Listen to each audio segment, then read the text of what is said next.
Our connection with Dakota Communities is our brother John, who's lived there since he was 7 years old. Originally, my mom talked to a social worker and found out that Dakota's Children was starting, and so our brother was lucky enough to be in the first group of children who moved into the original facility. Later on, then he got to move to the smaller group home, and which is a much nicer setting for him. Our family has been involved for 40 years since John's been there. My mom has been on the board at least twice, I think 2 6-year periods. And both Bill and I did some volunteer work out at Marie Avenue with John and all the other kids. So that was really fun for us too. We enjoyed that.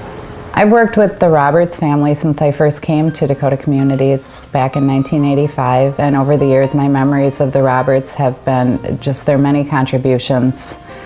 I remember one year they donated a side-by-side bike, which was phenomenal because we could ride next to the people that we support around the perimeter of our Marie Avenue home, which they loved. They loved being outside. The Christmas caramels that Mr. Roberts would make every year and bring. We are very thankful to have the Roberts not only as donors but as friends of Dakota Communities. I recall from being little and with John living at home with us is the struggle my parents had to find some place for John to live. And he lived in a nursing home for a little while, he lived in a couple other places and shuttled around, and then of course he lived with us for many years. But, and what a blessing it was to finally have Dakota's Children be built and have a truly dedicated facility for kids like John.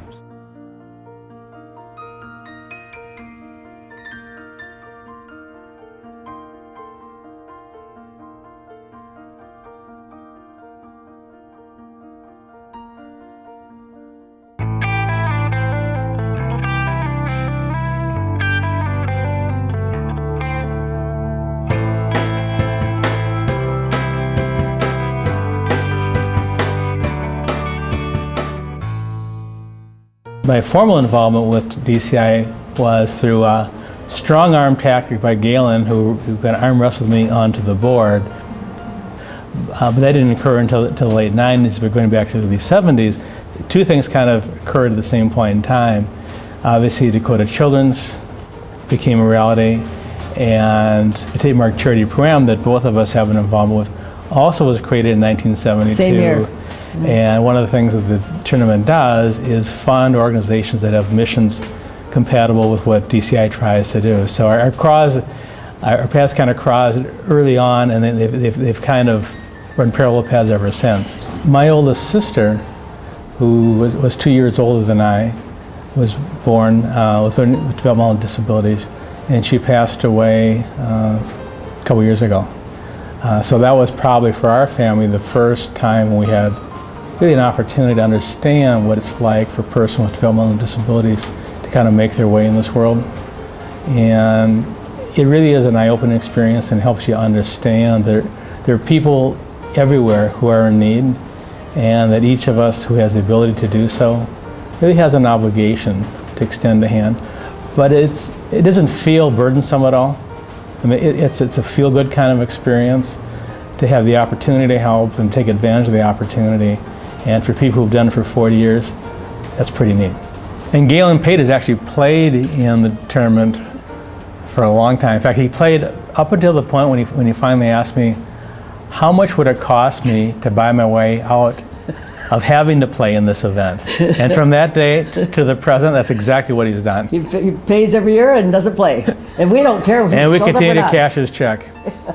We take it right to the bank.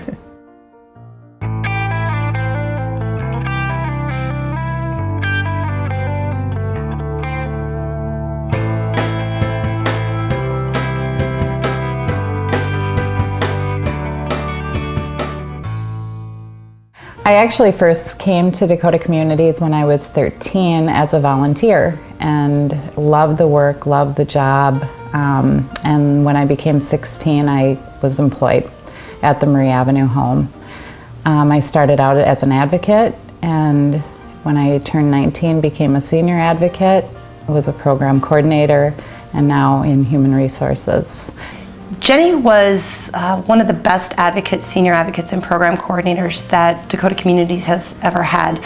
To watch her working in the homes and work her magic with people is something that everybody should have the opportunity to witness while employed here. But what's also amazing is that she's been able to take that skill of working with people in the houses and transfer it into her new role at the corporate office in the Human Resources Department. And her ability to meet an employee and know exactly where they're going to work out and how they're going to support people going into the future is just part of the magic that makes Jenny incredible. Jenny was one of the first advocates that Katie ever had at DCI. I think, Jenny has just made a huge contribution to DCI. She loves her job. She has been a great benefit to all of the residents there. It's not just our daughter. I think it's all of the kids as they were children and grew up into adults. And she really deserves this honor. We just love her, and we hope all the best for her. I've stayed with Dakota Communities for as long as I have because of the opportunities to grow, the relationships I've developed with not only my coworkers, but the many people I've supported throughout the years. I feel that the people I've supported throughout the last 27 years have taught me about life, genuine love, humility.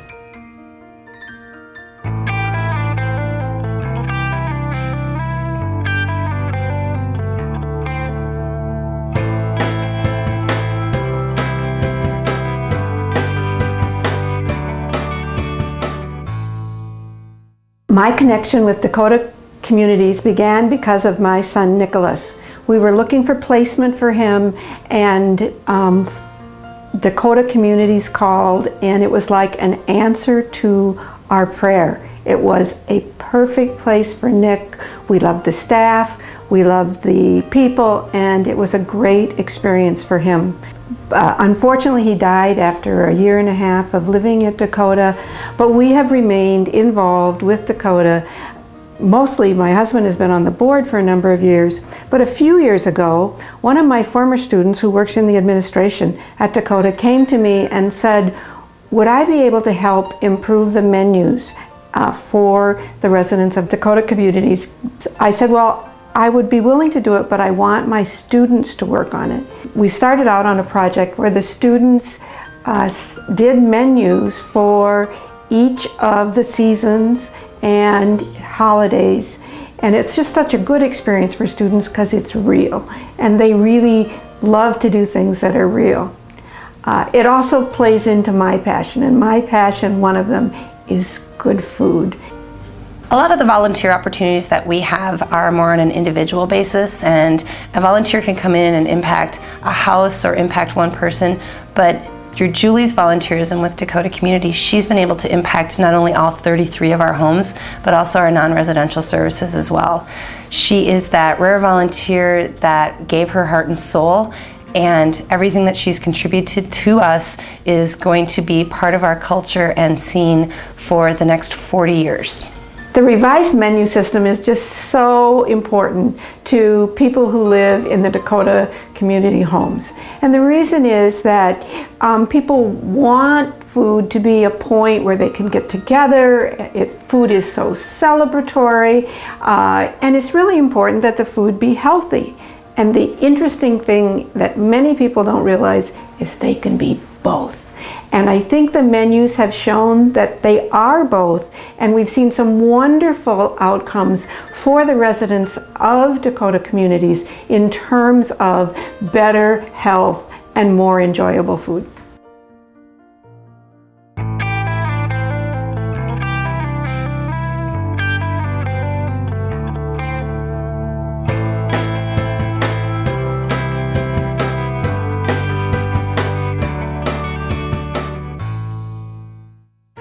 Michael was actually one of the first residents that moved into DCI, so he's one of the originals here. I like the people. Being able to cook, being able to take care of himself, have his own bedroom, all the things that he's been able to do as a result of Dakota Communities has been a blessing for not only Mike, but all of us. Michael actually went to Ways to Wellness with one of the other staff. He learned how to exercise and the importance of portion controls. We started cooking and eating healthier at the homes. I love to cook. Everything is done from scratch. Our tomato sauce is started with tomatoes, fresh vegetables, fresh spices. When we first started our new menu system, Michael weighed 232 pounds. Michael has lost down to 197 pounds, and he has maintained that weight for over a year now. And he does that by portions, Yeah, portions. healthy eating, and exercise. Exercising. He has learned so many things.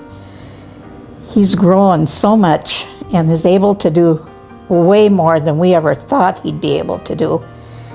The doctors at the time of his accident said he'd never walk or talk or anything again. And if you see him today, you know he's really accomplished more than anybody thought he would. I was excited about my award.